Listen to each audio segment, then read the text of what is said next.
welcome to the Crypto Musketeers newsletter session. You'll notice one of our Musketeers is down and out of action. That's because he's working incredibly hard to release the this month's fundamental analysis piece on the BNB token. So do watch out for that. That will be dropping into your inbox on Thursday. I know that he's done a ton of work on it, and obviously there was some recent developments and changes that happened, which meant more work for him. So it's Sammy and I today. So Sam, first and foremost, mate, thanks for all of your insight as always, and all the work that you do with the newsletter and the insights and all the support that you provide to our clients. I know that they greatly appreciate all of your expertise, especially with the macro. I haven't met someone that's as down pat as yourself on the macro side of things, especially you happen to be a war expert, which just seemed quite comical almost. Well, Russian war in particular, which made it even funnier. So yeah, great to have you on the line. Why don't you share some real high level stuff before we get into the newsletter, just around upcoming data that people must be across, because this will have an impact on pricing movements. So you must be across this. Sammy, hit the dance floor, mate, and do share. Thanks, mate. Yeah, thank you for that really warm intro. I think we can just sort of provide a high level snapshot of really what we covered with our Mastermind bi-weekly session the other day, where we really dived into the macro. But what essentially summarized that came out of that session is this next little phase is really quite simple. We're waiting for Thursday's CPI release. So I might just bring that up on the chart now. So that's the consumer price index, and it hits this Thursday, I believe, late at night, Joe, or it might be afternoon here. Yeah, so it's 9:30 a.m. US time, I believe that data comes out, and that's for both core inflation and the general inflation numbers. So Sammy, just high level, do you want to touch on that? I know we spoke about it in the webinar that we did the other day, but maybe explain the difference between those figures and I guess the truth behind the core inflation numbers as well, because they're still increasing. Yeah. So the CPI figures come out. That's what I guess what the media and everyone looks at. That's the more volatile figure, and the market is really expecting that to still come in quite hot and elevated. What we really want to see is the continual decline month on month, but unfortunately the last few months have shown that it's been quite elevated.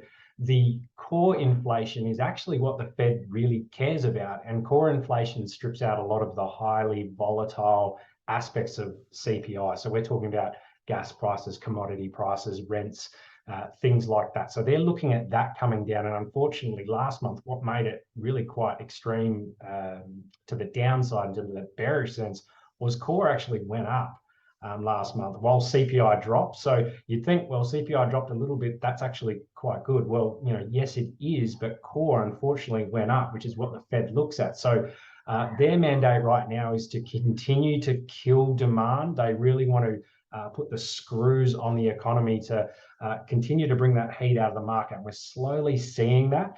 But what we want to see with this CPI print, again, is a gradual pullback. And the market is really pinned to this figure. If it comes in hot or elevated again, we can expect that we're going to see the bearish bias really come into play and the market to dump. If we get a bit of a surprise where it comes in, a bit lower, the market could surprise the upside. But I think we really have to see what's happening in the world, what's happening in Europe. I don't think it's really going to come in. It's not going to really surprise that much the downside. I think the key is, so we have to still be pinned to the bearish side of things. But yeah, there is the positivity that could drop, but I just don't see it yet. But everyone's looking at this, and it will affect risk markets especially. Bitcoin is holding up especially well right now. The S&P 500 is something to look at as well. And right now that looks to be trying to break down. And we've seen this dynamic where risk markets, S&P 500 and Bitcoin, have tended to dump into the event, and then the dust settles afterwards. So that's what I see coming up. Awesome. And whilst I'm sharing the next piece on the newsletter now, can you bring up tradingeconomics.com and look at the forecast for the core inflation numbers? because I know that they've released the forecast and the consensus numbers, so we can see if that's in a positive direction or not under indicators, and then inflation rate. And it should have, I think that will only bring up the general inflation. When you go into one of them, if you scroll down, it should have the core potentially as well. Otherwise, you can just bring up the calendar for the US if not. So that's the general inflation numbers. If you go down, it says related underneath.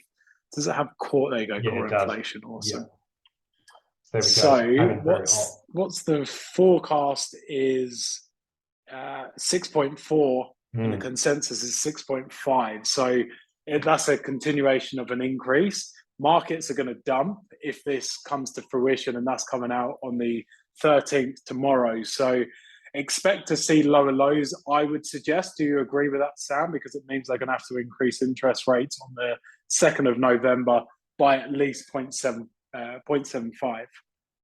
Yeah, I would agree with that. I think Bitcoin at 19,000 looks a little bit shaky. And again, holding up well, it's a bit of a kiss of death.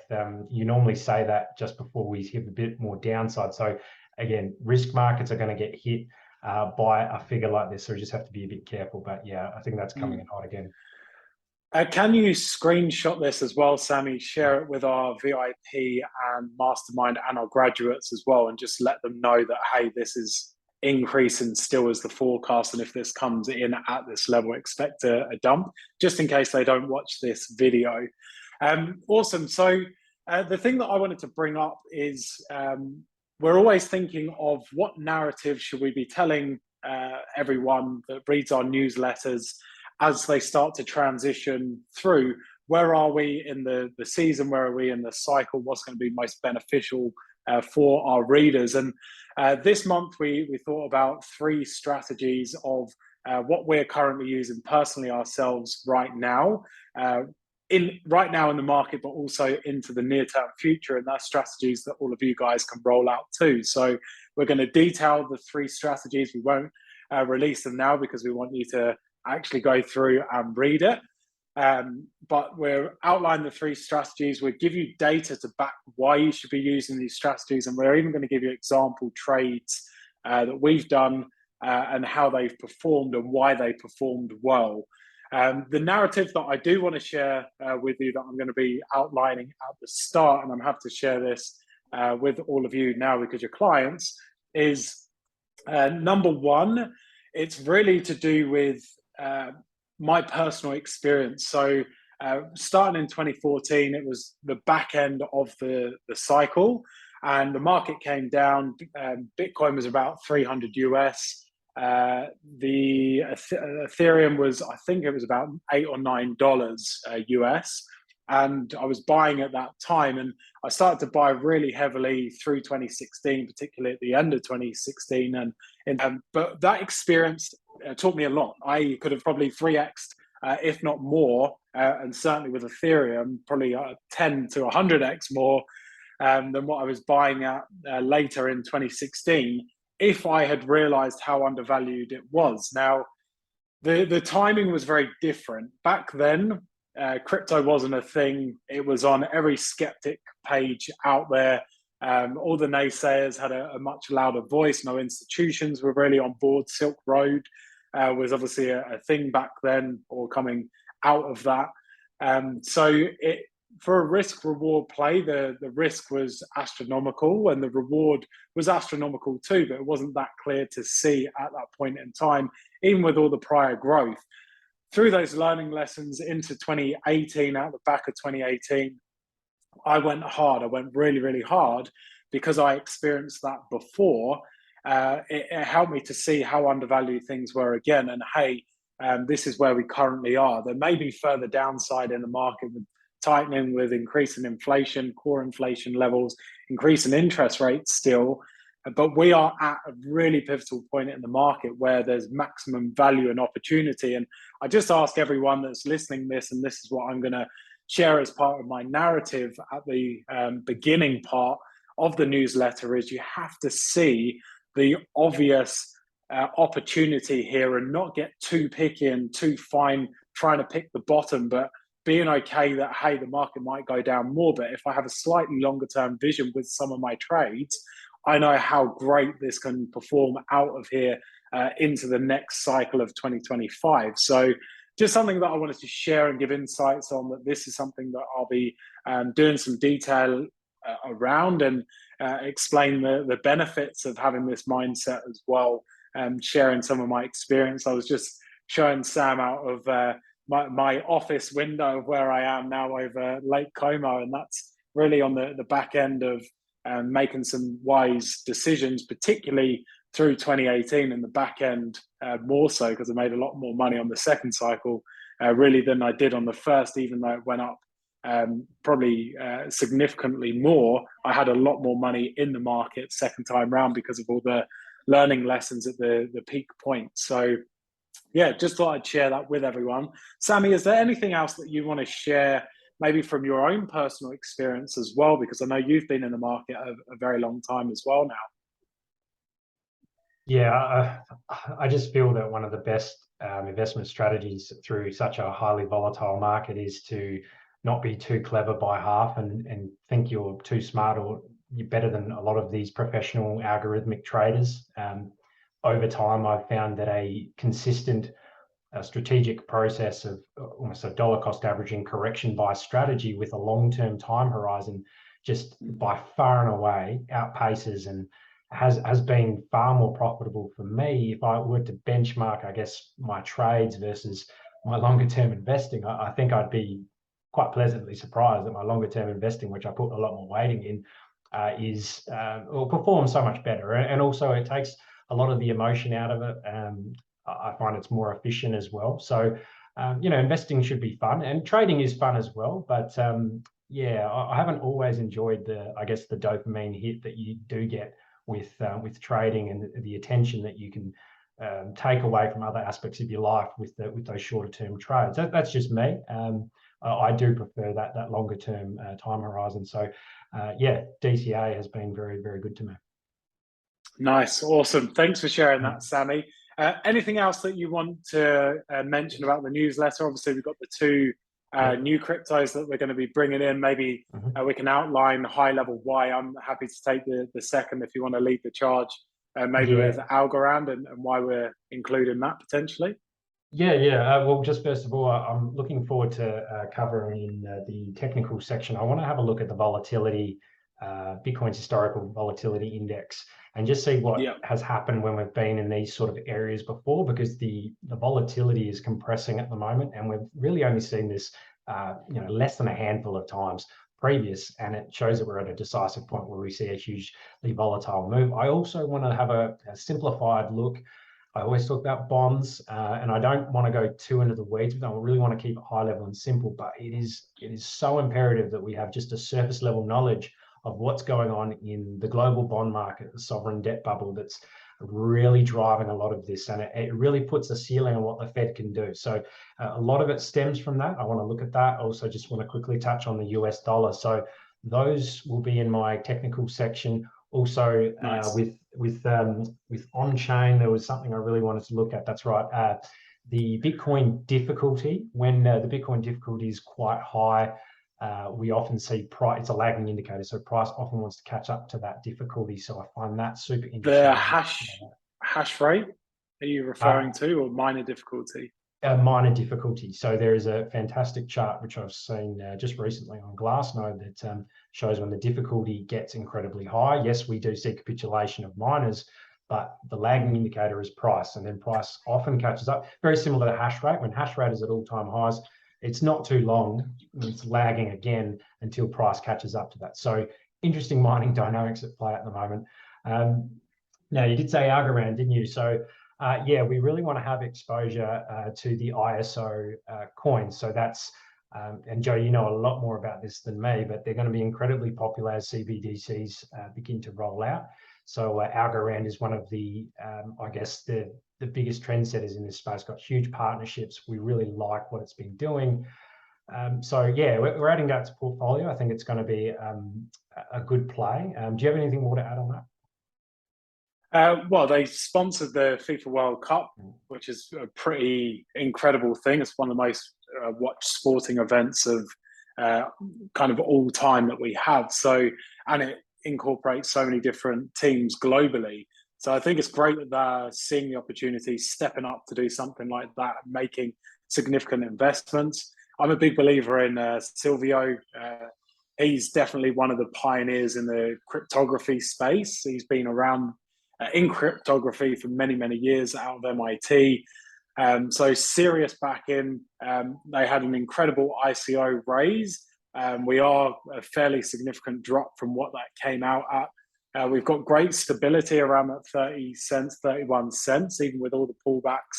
We've had some strong run-ups, but it's held a really strong base. And I see this as an incredible investment into the really mid-term future. We've done a FA on it, fundamental analysis piece as well. I personally have done, so happy to share that as well if we're bringing it in.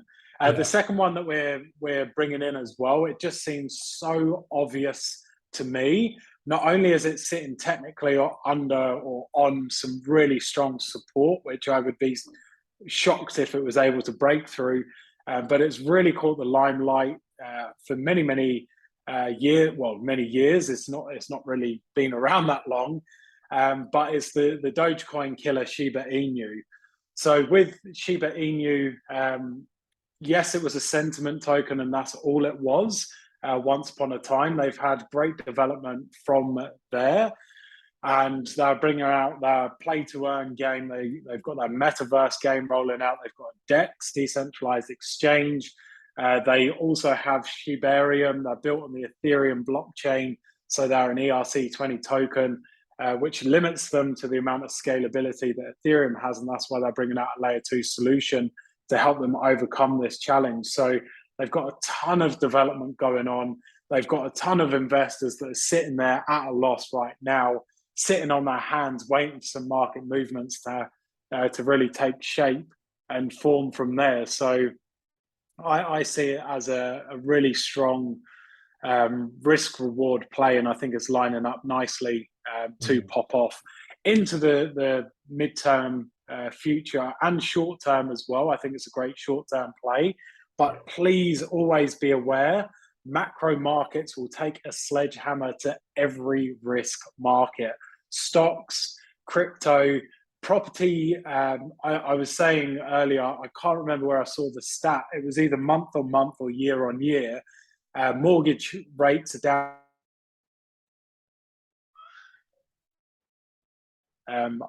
through loans by. Sorry, Joe, I think we just lost you there, mate. Can you just repeat what you said? Yeah, so I was just saying around 14% is the amount of mortgage drops that we've had. I don't know if it's month on month or year on year, but it just means that investors are not willing to step into markets right now because of the risk and the.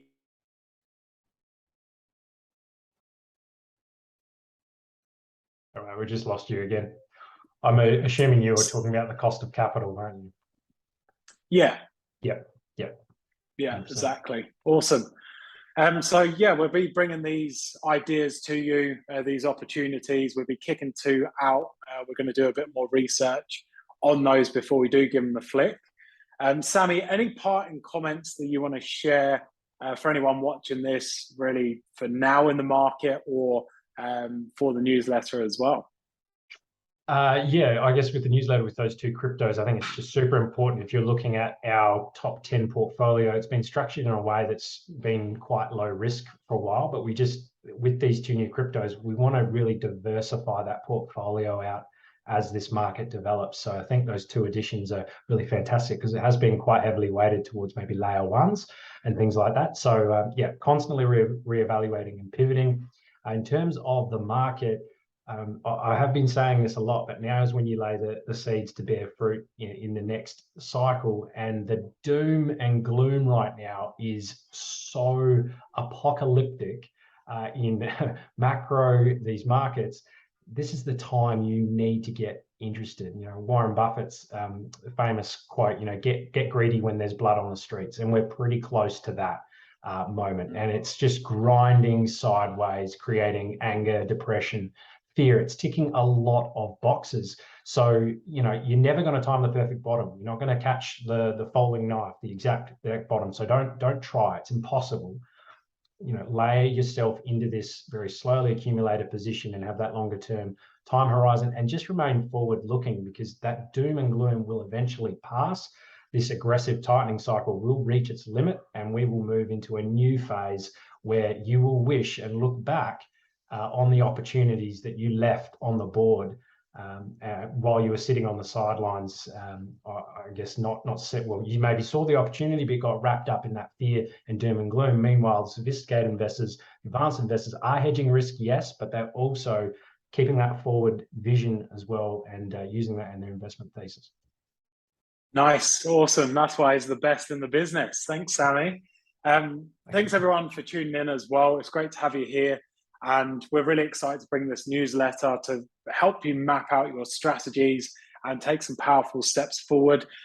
If you are mad enough to not be part of the subscription, then we'll share a link that you can also jump on and join the subscription. Is only $49 a month, or cheaper if you pay a year in advance, and it's the best investment of anything we think that you could make. It's so important to get your education and not gamble in the market, and have clear, proven strategies that work and the expertise behind the team. So thanks everyone for tuning in.